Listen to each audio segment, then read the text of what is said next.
get to Austan Goolsbee. He is the head of the White House Council of Economic Advisors with us to give us the White House take on jobs. David Kelly, of course, staying with us, the chief market strategist at JPMorgan Funds. And Austan, a pretty solid report, as we've been mentioning, some good reaction in the markets.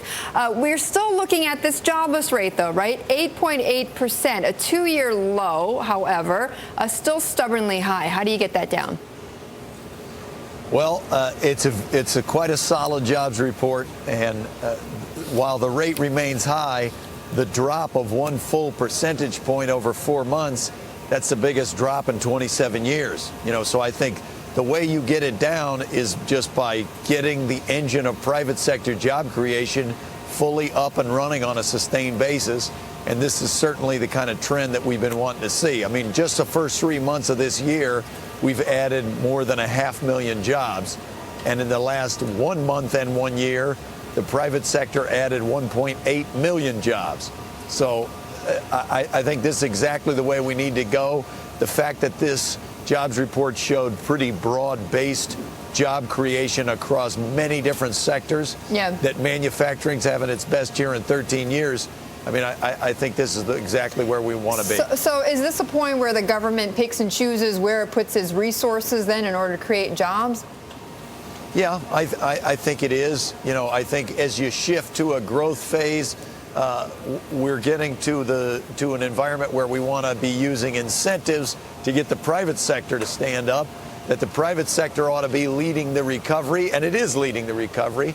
That's where you get the sustainable job creation. So the president's focus on education, innovation, and investment, that we've got to be judicious and making significant cuts, looking out for the long-run fiscal health of the country, but we got to do it to support those areas in a targeted way. Austan, this is David Kelly. A question about the timing here. I mean, we're talking a lot. There's a lot of talk today about when the Federal Reserve might tighten monetary policy.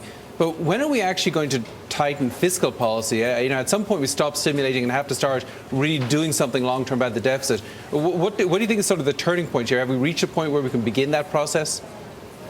Well, I think we have, and you've seen, you saw in the president's own budget laying out a pretty tight fiscal contraction on discretionary spending, getting it down to the levels lowest as a share of the economy since Eisenhower.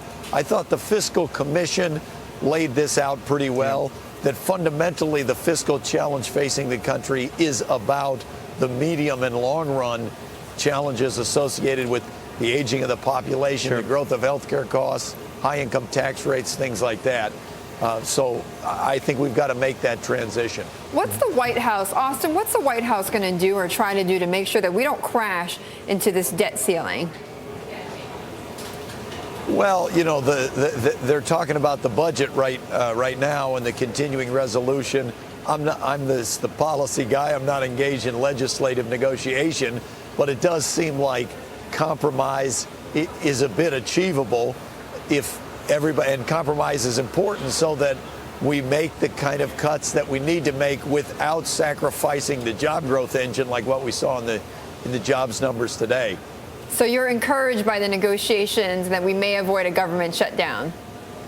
Yeah, I'm pretty encouraged. If you look out there, as I say, it strikes me compromise is achievable, that we can make responsible cuts and deal with fiscal challenges in the medium term and not sacrifice the kind of growth measures that we need.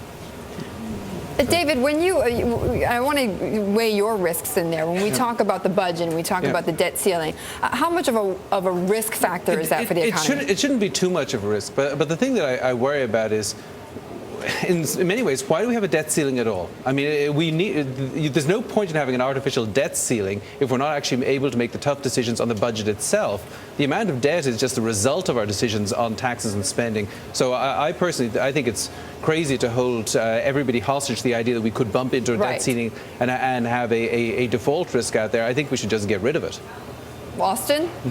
Want to get rid of the debt ceiling, Austan? What David's saying there is clearly true. I don't even know if any other countries have an arbitrary debt ceiling. It is kind of a weird construct. And so the fundamental thing ought to be, what is the budget? What are the choices that need to be made about that budget? And I think that's where the president's head is. Okay. Austan, good to see you again. Austan Goolsbee, Great to see you again. chairman of the President's Economic Advisory Board.